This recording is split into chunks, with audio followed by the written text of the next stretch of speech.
이런 자리에 참석해서 너무 감사하고요.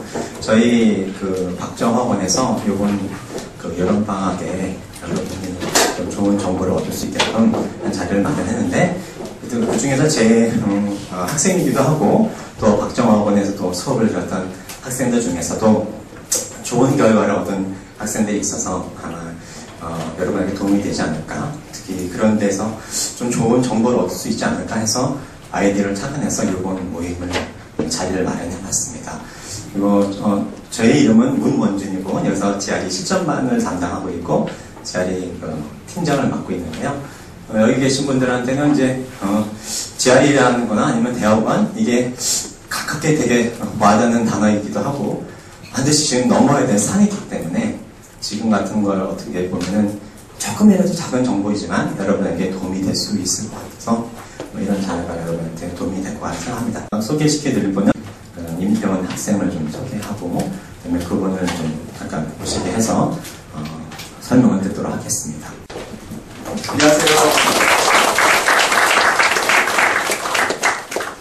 오늘 이제 미국 대학원 준비 전략에 대해서 설명드릴, 저는 하버드대학교 공공정책대학원에 입학 예정인 임태훈이라고 합니다. 우선은 올해가 저한테 가장 이제 의미 있는 해라고 볼 수 있는 게 좋은 결과들이 많이 있었어요. 그래서 이 좋은 또 소식들을 여러분들과 나누고 싶고, 또 제가 어떻게 해서 이런 좋은 결과들을 받았는지에 대해서 좀 구체적으로 같이 공유를 하면 나중에 지원하시는 분들에게 많은 도움이 되지 않을까라고 생각을 합니다. 네, 올해 이제 2012년도, 그러니까 2011년도 12월 초부터 2012년도 2월 말까지 제 대학원 15군데 정도 지원을 했어요. 그래서 3군데 이제 PhD 과정에 지원을 했고 12군데는 이제 마스터 과정에 지원을 했습니다. 결과는 제가 이제 마스터 과정 중에서는 이제 프린스턴이나 예일 2군데에서 탈락을 하고 나머지는 다 합격을 하게 됐고요. PhD 같은 경우는 이제 코넬 존슨 스쿨에서 이제 탈락을 했고, UIUC라는 이제 일리노이 얼바나 샴페인에 있는 이제 인터내셔널 비즈니스 과정에 합격을 하게 됐습니다. 보시면 아시겠지만 제가 이제 마스터랑 PhD를 모두 지원을 했기 때문에 이따가 나중에 여러분들이 어떤 이제 마스터를 지원하실지 PhD를 지원하실지에 대해서 궁금하신 점이 있으시면은 제가 아는 범위 내에서 최대한 도와드리도록 하겠습니다. 제가 이제 생각하기에 이건 제 개인적인 이제 소견으로 우선순위를 정했어요. 그래서 저는 이제 하버드 케네디 스쿨이 가장 최우선순위였고, 밑에 이제 뭐 프린스턴 우드로 윌슨 스쿨이라든지 스탠포드의 IPS 과정, 이런 과정들의 우선순위를 정해서 지원을 하게 됐습니다. 가장 이제 감사했던 거는 하버드 케네디 스쿨에 이제 합격을 하게 된 것이었고요. 그리고 나서 이제 추후부터 다른 대학원들로부터도 이제 결과가 계속 날아오기 시작했는데, 좀 놀랬던 거는 이제 스탠포드 같은 경우는 1년 동안 전액 장학금을 주고 2년 차부터는 그 펀딩이 또 충분히 보장이 된다라고 이제 통보를 받았습니다.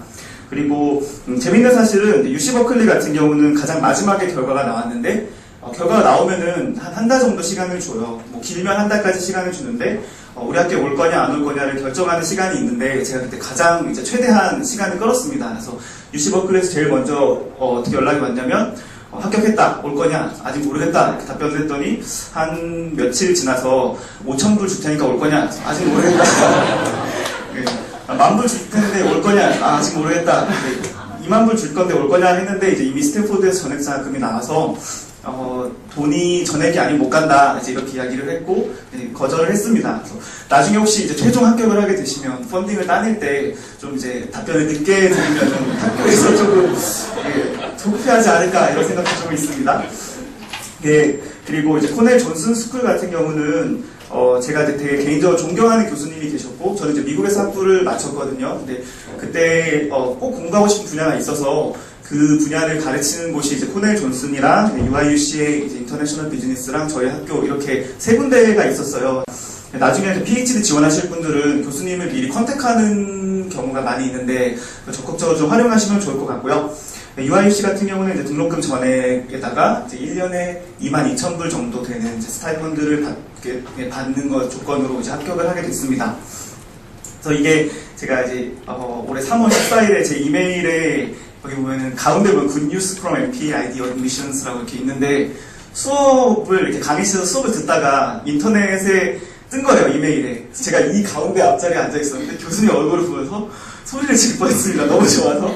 그리고 나서 며칠 뒤에 이제 이메일이 날라왔고, 이제 케네디 스쿨에서 공식 이제 어드미션 레터를 받게 됐습니다. 그러면 이제 미국 대학원은 어떻게 준비를 시작했는가라는 건데요.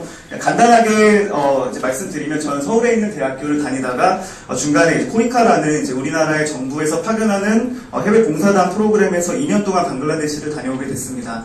그때 그 방글라데시에서 봉사활동을 하면서 제 삶에서 어떤 삶을 사는 게 중요할까에 대해서 고민을 했고, 그때 이제 그 세계 가난한 사람들의 삶을 좀 이렇게 도와줄 수 있는 그런 국제개발을 공부하고 싶다라는 마음을 이제 갖게 돼서 미국으로 이제 그 공부를 하러 이제 들어가게 됐습니다. 우리나라에는 그때까지 그 전공이 거의 없었고, 미국에 들어가서 공부를 하면서 대학 공부만으로는 좀 모자라겠다라는 생각이 들었고, 특히 이제 그 전공 교수님들께서 많이 추천을 해주셨어요. 대학원은 무조건 가야 된다. 가더라도 이런 대학원을 가라라고 추천을 해주셔서 급하게 이제 미국에 있는 대학원을 다시 준비해야겠다라는 생각을 갖고 대학원 준비를 이제 하려고 살펴보게 됐습니다. 근데 가장 먼저 이제 대학원을 지원을 하게 되면 내가 자격이 되는가라는 부분이에요.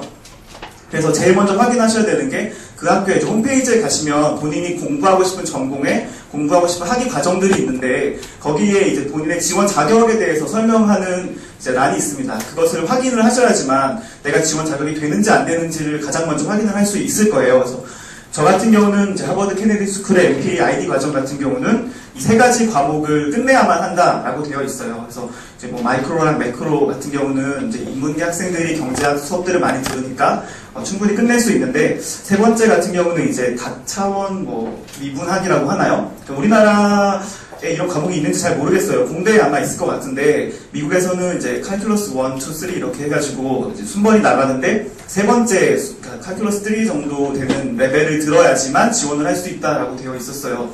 제가 부랴부랴 칼큘러스 1부터 시작해서 듣기 시작했고, 저는 이제 지원하기 직전까지 칼큘러스 3를 끝내지는 못했는데 대신 이런 건 있어요. 합격하고 들어오기 직전까지 끝내라 라는 조항이 있기 때문에 저는 그렇게 해서 끝냈습니다. 건축하시는 분들, 이번에 같이 지원하는 사람들 얘기 들어보니까 디자인 하시다 건축하러 가시는 분들이 좀 계시는데 그런 분들은 물리학을 끝내야 된다고 하더라고요. 그래서 물리를 지금 공부하고 있는 친구들도 이제 보고 있습니다. 같은 이제 스쿨에 있는 MPP라는 과정은 말씀드린 것처럼 뭐 여러 가지 그 조건들이 있는데 밑에 보시면 그 워킹 익스피리언스가 있어요. 그러니까 직장 경력이 필요하다는 얘기죠. MPP 같은 경우는 이제 필수는 아니지만 2, 3년의 직장 경력이 있으면 선호가 된다라고 하니까 아무래도 합격의 가능성이 좀 높아지려면은 직장 경력을 충분히 생각해 보시고 준비하시는 게 좋을 것 같습니다. 그 밑에 있는 거는 이제 존스 홉킨스 대학에서 따온 건데요. 존스 홉킨스 같은 경우는 제가 국제대학원을 지원했기 때문에 좀 재미있게도 국제 경험이 필요하다라고 해서 A4 용지 한 장 정도 되는 이제 그 안에 내가 국제 경험을 쓰는 란이 있어요. 그러니까 뭐 해외여행을 몇 번 갔다 왔고, 봉사활동을 몇 번 했고, 아니면은 뭐 그냥 국제적인 어떤 행사 같은 데 몇 번 참가했는가 이런 내용들이 있기 때문에 미리 좀 지원 자격을 아시면은 준비하시는 게 수월하지 않을까 싶습니다. 여기 이제 이 대학은 이제 콜롬비아 대학교인데 보시면 이제 그 통계학 과목을 많이 듣는 사람을 선호한다. 인문계예요. 인문계고 국제학 대학원인데도 통계학이라든지 수학을 듣는 사람들을 선호한다 돼 있기 때문에 좀 미리 알고 준비를 하시면 나중에 헤매지 않을 것 같다는 생각이 있습니다. 그리고 혹시 MBA를 생각하시는 분들 중에 되게 MBA가 직장 경력이 있어야지만 갈 수 있다 생각하시는 분들이 많은데 저도 MBA도 관심이 있어서 알아봤는데 예일 대학교 같은 경우는 대학교 4학년 학생들을 대상으로 직장 경력이 없어도 지원을 할 수 있는 프로그램이 있어요. 그러니까 그 지원 자격이 대학교 4학년이면서 졸업을 안 한 사람, 그리고 이제 우리 학교에 들어오자마자 1년 동안 직장 경력을 학교에서 보내주고 1년을 쌓고 나면 2년 동안 예일대에 들어와서 MBA 과정을 마치는 그런 프로그램들이 되게 많습니다. 그러니까 우리나라가 대학교 갈 때 수시 모집할 때 여러 가지 프로그램이 있는 것처럼 미국도 정말 많은 프로그램이 있는데 미리미리 챙겨보시지 않으면 나중에 후회하실 수도 있을 정도로 꼼꼼하게 살펴보실 것을 이제 추천을 드립니다. 그래서 이제 미국의 대학원을 지원을 하는 자격을 살펴봤고 내가 자격을 갖추면 되겠다라는 생각이 들어서 그럼 뭘 준비를 해야 될까라고 보니까 여기 이제 스탠포드 대학교에서 내야 되는 서류를 이제 목록을 띄워놓은 거예요. 그래서 보면은 그 지원서가 필요하고 그 다음에 성적표가 필요하고 GRE 성적이 필요하고 토플 성적이 필요하고 SOP라고 뭐 에세이라고 하기도 하고 SOP라고도 하는데 본인이 왜 이 공부를 해야 되는가에 대해서 쓰는 난이 있고요. 추천서가 있고 라이팅 샘플이 있고 그 다음에 이력서가 있고 아까 말씀드린 지원 자격 중에 하나인 필수 과목들이 있습니다. 뭐가 이렇게 많냐 이런 생각을 하면서 정리를 했는데 보시면은 이렇게 보시면 돼요. 내가 어드미션 받기 위해서는 이 여러 가지 요소들이 종합적으로 필요하다라고 보시면 되겠습니다. 그래서 뭐 GPA 같은 경우는 높으면 높을수록 좋은데 통상 이제 미국에서 학생들 이야기를 들어보니까 좀 정확하진 않을 수 있어요. 근데 4.0 만점에 한 3.7은 돼야지 탑스쿨에 쓰지 않겠냐 이런 이야기들이 많이 있어요. 우리나라로 치면 한 4.5 만점에 한 4.15 이 정도 되는 것 같아요. 그리고 전공 과목에서 B 이하, 그러니까 B 미만, B 마이너스 이하는 조금 치명적일 수 있습니다. 그러니까 교수님들이 아무래도 좀 의아해하실 거예요. 왜 이거 못하면서 이거 공부하러 오지? 라고 생각할 수 있기 때문에 본인 전공을 좀 많이 신경을 쓰시면 좋을 것 같고요. GRE 뭐 말해서 필요가 없죠. GRE는 정말 높으면 높을수록 유리한데 저는 여기 박정화학원에서 GRE 공부하면서 같이 스터디했던 분들이 있어요. 그분들 이야기를 들어보니까 그분들이 이제 저를 포함해서 저희 스터디 했던 분들이 다 어드미션 좋은 데를 받으셨거든요. 그분들 이야기를 많이 들어봤는데 특히 PhD 가시는 분들 중에 펠로우십 받을 때는 GRE 성적으로 많이 갈린 것 같다라고 이야기 하시더라고요. 그래서 뭐 입학이 얼마나 결정적인지에 대해서는 제가 장담할 수는 없지만 입학 과정에서 내가 붙을까 떨어질까 되게 간당간당한 위치에 있을 때는 GRE라든지 GPA 같은 객관적인 요소들로 가른다고 제가 들었습니다. 그리고 특히 장학금 받을 때는 GRE 성적이 많이 우선한다라고 들었어요. 버벅은 당연히 기본이고요. 인문계 학생들에게 버벅은 가능한 높은 점수를 받는 게 좋고 그 특정 전공 같은 경우는 이제 매스도 되게 중요합니다. 그래서 케네디 스쿨 같은 경우는 우리는 GRE 중에서도 퀀트를 많이 본다 이렇게 홈페이지에 써 있고요. 또 인문계 중에서도 아무래도 경영학이나 경제학 하시는 분들은 퀀트도 놓치면 안 될 것 같다는 생각이 듭니다. 예. 토플 같은 경우는 미니멈만 넘기면 상관없대요. 그래서 100점 이상이면 되고 뭐 경우에 따라서는 90점이나 80점 또는 70점까지 선정해 놓은 대학들도 있으니까 제가 봤을 때 GRE를 먼저 준비를 확실하게 하신 후에 토플을 같이 이제 준비를 하시면 좋을 것 같습니다. 그 다음에 이제 EC는 이제 교과외 활동을 요약한 말인데요. 여기서는 저희 이제 케네디 스쿨 같은 경우는 프로페셔널 스쿨이라서 조금 EC를 많이 봅니다. 근데 순수하게 학문하시는 분들 있잖아요. 뭐 철학이라든지 정치학이라든지 경제학 하시는 분들은 EC가 많이 필요하지는 않을 것 같아요.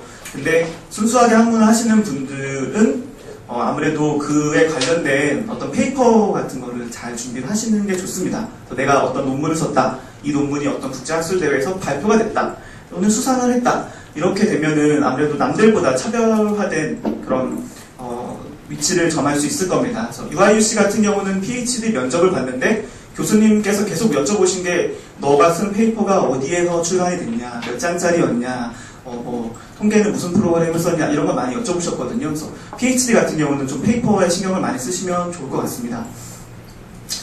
에세이는 중요하니까 나중에 따로 말씀을 드리고요. 추천서 같은 경우는 보통은 3개의 추천서를 쓰고 좀 적게 내는 데는 2개의 이제 추천서를 이제 내는데 추천서를 쓰실 때도 좀 전략적으로 선택을 해주시면 좋을 것 같아요. 그러니까 추천서의 내용은 내가 어떻게 할 수 없지만 추천자를 선정하는 건 내가 좀 머리를 쓸 수 있다는 얘기죠. 그래서 예를 들면 나를 가장 잘 알고 있는 지도 교수님 한 분, 그리고 내가 어떤 직장 경력에서 어떤 성과를 보였는지를 잘 설명해 줄 수 있는 직장 상사 한 분, 세 번째는 미국은 자교 출신의 동문들을 정말 선호합니다. 그래서 하버드 동문 중에 내가 알고 있는 좀 친한 사람 한 분 이렇게 선정을 해서 저는 냈습니다. 미국이 동문을 많이 신뢰하는 게 제가 학부 갈 때 면접을 보는데 우리나라 같은 경우는 서류를 붙으면 그 대학에 가서 교수님들께 면접을 보잖아요. 근데 미국 같은 경우는 동문에게 연락을 해요. 아이빌리그 같은 경우는 예를 들면 어떤 대학이다 그러면은 서울에 있는 동문회에 연락을 해서 너네 동문 중에서 면접 볼 사람을 뽑아달라 이러면 그 동문이 연락을 해요. 그럼 저는 서울에 있는 그분의 직장의 사무소에 가서 면접을 보고 그분이 오케이 하면 면접은 잘 본 거고 노 하면 그냥 또 면접 못 본 거거든요. 그만큼 동문을 신뢰한다라고 생각을 했기 때문에 대학원 과정에서 석사 과정은 면접 보지는 않았는데 그래도 동문을 가급적이면 선정을 하려고 했습니다. 근데 이제 추천인을 선정을 할 때 좋은 거는 다채롭게 준비하는 게 가장 좋지만 그럼에도 불구하고 친하지도 않은 동문을 찾아가서 그냥 써달라고 하면 안 되고요. 제 생각에는 나를 가장 잘 알고 있는 분 3분이 가장 적합할 것 같습니다. 그래서 여의치 않으면 지도교수님 3분도 괜찮고요. 지도교수님 2분의 직장 상사분 1분도 괜찮습니다. 그래서 이왕이면 나를 가장 잘 아는 분을 선정을 하되 만약에 내가 나를 잘 아시는 분 중에 이 학교 출신 동문이 있다거나 우리 교수님이 이 학교 나오셨다 하면 그런 분들께 부탁하는 게 좋지 않을까라는 생각이 듭니다. 인터뷰 같은 경우는 이제 PhD에서 그 쇼트리스트라고 해서 그 지원자가 이렇게 여러 명이 있는데 그 중에 한 10명 정도를 추려서 스카이프라든지 전화로 인터뷰를 봐요. 그래서 인터뷰는 선정이 됐다 그러면 아 내가 지금 리스트 안에 있구나, 합격 가능성이 상당히 높구나 이렇게 생각을 하시면 되고요. 저도 처음에 인터뷰를 볼 때는 정말 긴장을 많이 했는데 대부분의 선배들이 하는 말처럼 어려운 질문은 안 하시더라고요. 제가 서류에 쓴 걸 정확하게 기억을 하고 교수님께서 서류에 쓴 것 중에 좀 모호하거나 아니면 애매한 거 아니면 좀 더 궁금해서 듣고 싶은 거 그런 것들 위주로 질문을 하시니까 좀 편안하게 준비를 하시면 좋고요. 다만 인터뷰라고 해서 그 교수님이 저에게 질문하는 것만 듣고 네 하고 끊으시면 안 되고요. 너가 질문이 있냐 했을 때 이 학교에 대해서 되게 궁금한 게 많다. 이 학교의 이 학과는 어떻냐, 교수님은 어떻냐, 뭐 퍼블리시는 어디다가 주로 하냐, 동문들은 어디로 가느냐 이런 질문을 적극적으로 하시는 게 중요한 것 같아요. 왜냐면은 매달 다 봤는데 할 말 있니? 없습니다 하고 딱 끊으면 그냥 관심이 있는지 없는지 모르잖아요. 그래서 내가 진짜 관심이 많고 이 학교에 대해서 많이 알아봤다. 교수님 논문도 읽어봤다. 교수님 논문에 이런 부분들도 되게 좋더라. 근데 이런 부분은 궁금합니다. 이렇게 여쭤보면은 교수님이 되게 신기하게 들으시고 답변도 되게 잘 좋게 해주시는 경우가 많은 것 같아요. 그래서 이렇게 준비해야 된다는 걸 제가 이제 알고 준비를 하기 시작했습니다. 근데 이제 스케줄을 짜야 되는데 워낙 준비할 게 많으니까 조금 정신을 차리고 내가 스케줄링을 제대로 해야 돼요.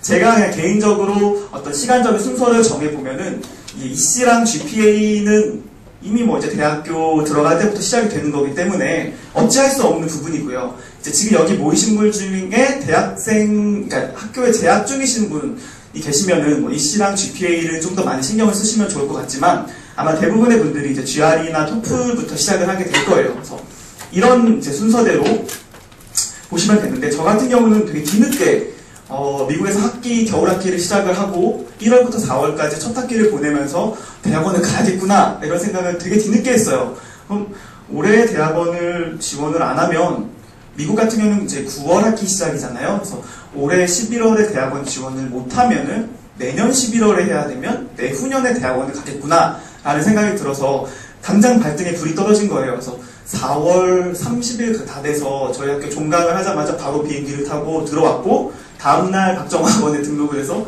GRE를 2달 공부를 했습니다. 그래서 5월, 6월 공부를 하고 이제 6월에 다시 미국에 들어가서 7월, 8월 썸머 학기 들으면서 7월에 시험 한번 보고 6월에 한번 보고 7월에 한번 보고 GRE 점수가 나오게 됐습니다.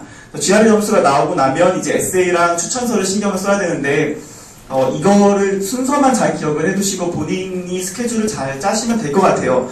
예를 들면은 박사 같은 경우는 가급적 빨리 지원할 걸 추천해 드리는 이유가 마감 직전에 제가 지원을 하는데 이미 내정자가 있을 수 있어요. 내정자가 있는데 내가 마감 직전에 지원을 하면 이미 결정이 끝나 있는 경우가 상당히 많다고 좀 들었습니다. 근데 내정자가 있는데 새로 누가 지원을 되게 빨리 한 거예요. 그러면 첫 번째 라운드에서 고려를 할 때 이 친구랑 내정자를 갖고 고민을 하겠죠.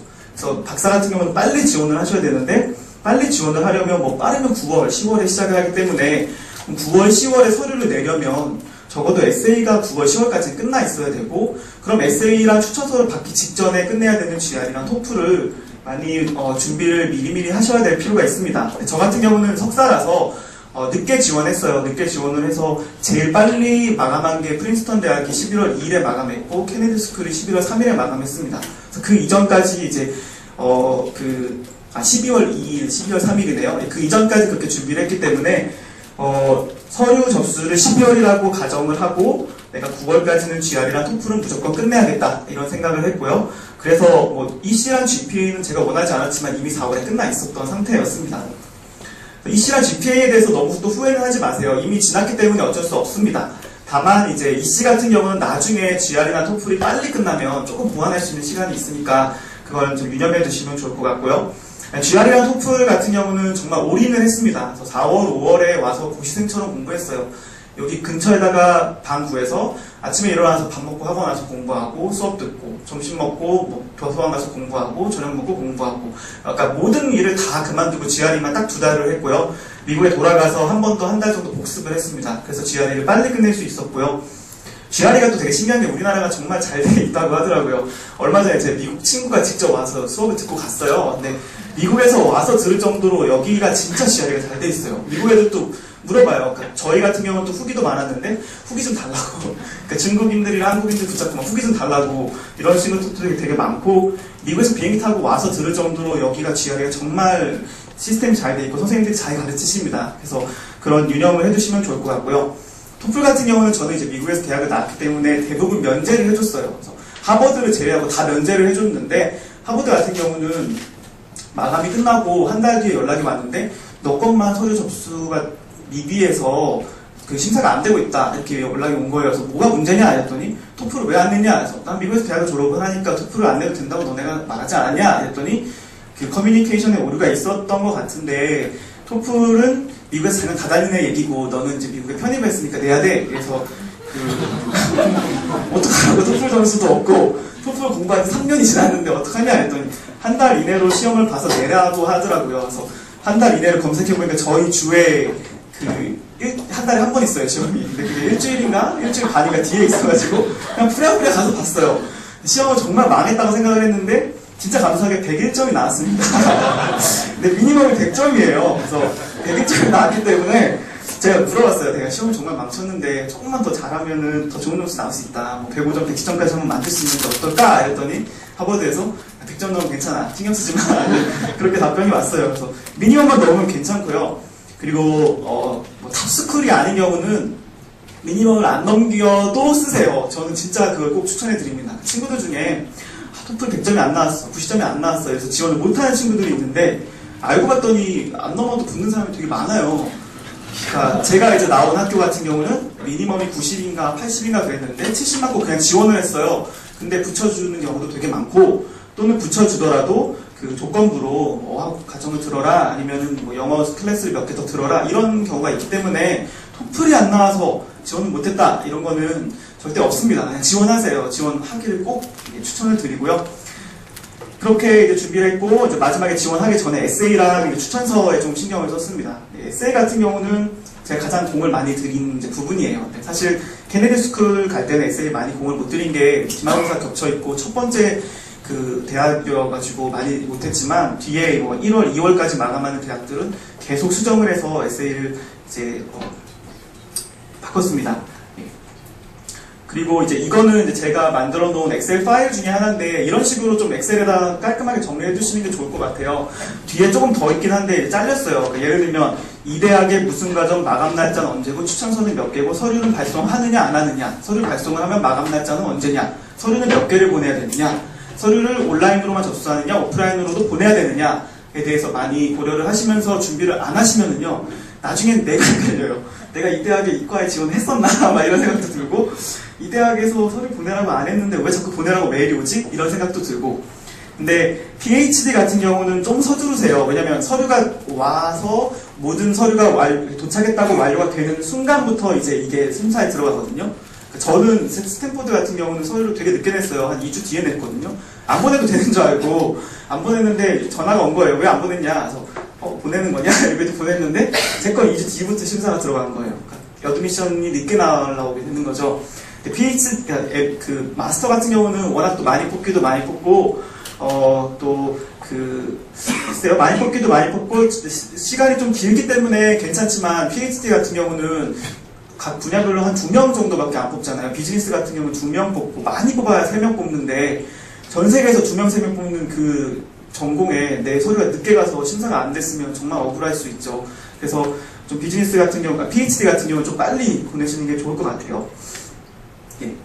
그 에세이 같은 경우는 이제 케네디 스쿨이 조금 특수해서 에세이가 여러 개를 냅니다. 근데 대부분의 대학에서 기본적으로 내야 되는 건 이제 SOP라고 해서 내가 왜 이 대학원에 이 전공을 공부하는지를 이제 기본으로 묻고요. 제가 지원했던 대부분의 대학교들은 다 한 개, 그러니까 750자에서 1000자, 뭐 길어봤자 1800자 이내로 왜 이 대학원에 이 전공에 지원했는가에 대해서 썼고요. 그리고 조금 이제 구체적으로 묻는 대학교 같은 경우는 이제 케네디 스쿨 같이 이렇게 여러 개를 내라고 합니다. 근데 첫 번째 보시면은 그냥 이제 그 이력서를 내라라고 하는 거예요. 그러니까 본인이 지금까지 가지고 있었던 뭐 성적이라든지 아니 경력이라든지 경험이라든지 수상 같은 거, 상장 이런 거를 다 정리해서 내라고 하는데 너무 오만 가지 잡다한 거 다 쓰시지 마시고요. 제 생각에는 그냥 한 장짜리로 깔끔하게 정리하시는 게 제일 좋을 것 같아요. 그래서 한 장에 되게 가장 대표적인 이력들, 내 전공이랑 가장 접목되는 이력들만 정리를 하셔서 내시면 되고요. 두 번째는 이제 너가 걱정되는 부분을 써라라는 거예요. 그러니까 너가 성적이 안 좋은데 왜 안 좋냐, GRE가 점수가 떨어지는데 왜 떨어지냐, 이런 거를 잘 설명할 수 있는 기회를 주겠다라는 거고요. 세 번째가 제일 제가 생각하기 중요하다 생각을 했는데, 왜 우리 학교에 우리 전공을 지원했느냐, 이거는 정말 내가 꼭 합격해야 되는 이유를 제시하지 않으면 이제 불이익이 있을 수 있겠죠. 다음 네 번째 같은 경우는 좀 많이 냅니다. 인문계 같은 경우는 리더십에 대해서 한번 써봐라. 너의 리더십이 뭐냐, 아니면 너가 직장 경력에서 어떤 걸 얻었냐, 이런 거를 좀 많이 물어봅니다. 그래서 제 생각에는 3번이나 4번이 가장 기본적으로 준비를 미리 하시면 좋은 부분이고요. 4번 같은 경우는 리더십에 대해서 한번 생각해 보세요. 내가 어떤 리더십을 가지고 있는가. 근데 저는 뭐 카리스마적인 리더십 이런 거 절대 쓰고 싶지 않았어요. 대부분 이미 카리스마 있는 분들이 다 쓰셨을 것 같고, 리더십도 내가 무슨 단체에서 회장을 했는데 무슨 사이즈의 프로젝트를 진행을 해서 어떻게 성공적으로 마쳤고, 그런 내용들 대부분 다 그렇게 쓰실 것 같아서 3번은 제가 이제 그러니까 시퀀셜하게, 그러니까 순서대로 이렇게 경험을 하면서 이런 전공을 공부하고 싶은 마음이 생겼습니다 라고 썼지만, 4번 같은 경우는 일기문으로 썼어요. 그래서 내가 오늘 밤이면 이곳을 여행하는 게 마지막인데 이 팀들과 이런 경험을 하면서 느낀 점을 쓰고자 한다, 뭐 이런 식으로 일기문처럼 길게 써서 대놓고 나 이런 리더십 있어요, 뭐 나 이런 사람이에요, 이렇게 안 하고 혼자만의 고민 가운데 어떻게 내가 생각하는 리더의 모습이 담겨져 있는지에 대해서 썼습니다. 그래서 하나는 좀 정석대로, 3번은 정석대로 썼고 4번은 조금 창의적으로 쓰려고 노력을 했습니다. 그 다음에 이제 5번 같은 경우는 이제 라이팅 샘플이에요. 그래서 PhD 가시는 분들 라이팅 샘플 정말 많이 내고요. 라이팅 샘플을 많이 내시는데 좀 미리 준비를 해두시는 게 좋습니다. 라이팅 샘플이 길면, 제가 알기로 옥스포드가 3,000장가를 내라고 해가지고 지원을 못했어요. 너무 길어서. 그리고 대부분은 뭐 한 4장, A4용지 4장 정도 됐나요? 1,000장에서 2,000장 사이였던 것 같고요. 이 라이팅 샘플의 PhD 같은 경우는 내 전공 분야에서 내가 쓴 논문을 정리해서 내라든지 이런 경우가 많고, 석사 같은 경우는 이제 케네디 스쿨은 이제 750자 내외로 너가 생각하는 어떤 국제개발의 이슈에 대해서 정리해서 내라라고 했어요. 스탠포드 같은 경우도 지금 이제 우리 그 세계적인 문제 중에 하나에 대해서 골라서 분석을 해봐라, 이런 내용을 내라고 했거든요. 그래서 라이팅 샘플도 중요합니다. 근데 라이팅 샘플에 내가 지금까지 공부했던 그런 모든 지식들이 담겨서 내 객관적인 능력이 드러나는 걸 좀 추천합니다. 예를 들면 3번 같은데 내가 왜 이 전공 하냐 했을 때, 나 이런 사람이야, 뭐 이런 상도 받았고, 이런 뭐 아널스에도 가입을 했고, 뭐 했고 이렇게 쓰는 거는 좀 식상하다 생각을 해요. 왜냐면 이미 이력서에 내 경력이 다 있잖아요. 그리고 5번 같은 경우는 내가 이력서에서 말했던 게 뻥튀기 됐는지 아닌지를 정확하게 보여주는데 진짜 어떤 분석 능력이 드러나는 거잖아요. 그래서 3번 같은 경우는 좀 진솔하게 내가 진짜 이 공부 꼭 하고 싶다라는 내용을 쓰시는 게 좋지 않을까 싶어요. 그래서 케네디 스쿨 지원하시고 결과 받으신 분들을 많이 만나봤는데, 제가 저보다 정말 스펙이 뛰어나신 분들이 정말 많은데 왜 내가 붙었을까라는 생각을 했을 때, 제가 3번 같은 경우는 정말 이거 꼭 아니면 안 된다라는 좀 마음을 강하게 어필을 하는 글을 썼던 것 같아요. 그래서 3번 쓸 때는 뭐 너무 객관적으로 드러나는 이력서에 있는 나 무슨 동아리 회장 이런 거 안 쓰시고 그냥 진짜 이 공부에 대한 내 생각을 정리하시면 좋을 것 같아요. 6번 같은 경우는 이제 간단하게 내가 어떤 이제 수업을 들었는지 정리해서 내라라는 건데, 표로 깔끔하게 정리해서 내시면 됩니다. 그 다음에 마지막은 이제 조인 디그리가 있어요. 그러니까 예를 들면 하버드 케네디 스쿨과 하버드 비즈니스 스쿨을 같이 한다 이러면 또 추가로 하나 내는 에세이들이 있습니다. 에세이가 정말 많죠. 에세이가 진짜 중요합니다. 제가 봤을 때 모든 걸 통틀어서 다 미리가 돼도, GPA도 낮고 GRE도 낮고 다 낮아요. 토플도 미니멈을 못 넘겨도 에세이를 잘 쓰면 붙는 경우가 있어요. 물론 그 위의 것들은 기본이지만 에세이가 정말 실전에서 가장 중요한 요인이라 생각이 들기 때문에 에세이를 정말 신경 써서 준비하셨으면 좋겠고, 에세이를 신경 써서 준비하시려면 충분한 시간이 필요하기 때문에 그 전에 GRE랑 토플을 빨리 끝내시는 게 가장 좋다고 생각을 합니다. 좀 빨리 이제 할게요. 그래서 마지막으로 이제 CV인데요. 아까 말했던 이력서인데, 이력서에 뭘 담아야 되는가? 뭐 사례가 많으니까 참고하시면 되는데, 저 같은 경우는 뭐 이제 이렇게 카테고리를 짜서 내가 뭐 성적은 어땠고, 그 다음에 뭐 아놀스에 가입을 했는지 이런 거 썼고, 직장 경력이라든지 국제활동 경험, 상, 뭐 리더십, 외국어, 그 다음에 그 출판 경험 이런 거를 같이 썼습니다. 근데 이력서에 보면 객관적으로 나를 증빙할 수 있는 어떤 등수라든지 아니면은 어떤 실적 같은 게 다 있기 때문에 굳이 에세이 안 쓰시면 좋을 것 같고요. 예, 그렇게 해서 준비를 서류를 해서 냈고, 중간에 뭐 이제 인터뷰를 보자 하는 대학들은 이제 인터뷰를 봤습니다. 인터뷰에 대해서만 이제 간략하게 설명을 끝낼게요. 그래서 인터뷰가 거의 이제 마지막 관문이에요. 그래서 PhD 같은 경우는 인터뷰를 보면 순위가 결정이 됩니다. 그래서 1, 2, 3, 4, 5, 6, 7, 8, 90이 되고, 1번, 2번에게 어드미션이 가는데 1번, 2번이 이제 그 리젝을 하면은요 3번, 4번한테 이제 가요. 3번, 4번이 또 리젝하면 5번, 6번에게 오거든요. 면접을 보고 나시면은 이제 이제 최후의 결정만 기다리면 된다 이렇게 생각을 하시면 돼요. PhD 같은 경우는 주로 아카데믹한 부분을 많이 물어보는데 제일 중요한 게 우리 학교에 우리 학과에서 지금 진행하고 있는 연구에 대한 관심이 제가 봤을 때 가장 중요한 것 같아요. 연구에 관심이 안 맞으면은 전화가 일단 안 오고요. 우연히 어떻게 썼는데 맞았어요. 그럼 연락이 오는데 여기에 대한 동향에 대해서 내가 아무것도 모르면 서류에 썼던 게 거짓말이 되는 거잖아요. 너 이 분야에 대해서 관심 있다고 했는데 이 분야에 어떤 논문 읽어봤니? 내가 쓴 논문 이거 읽어봤니? 아니면 뭐 이 분야에서 지금 어떤 게 가장 큰 이슈인 것 같니?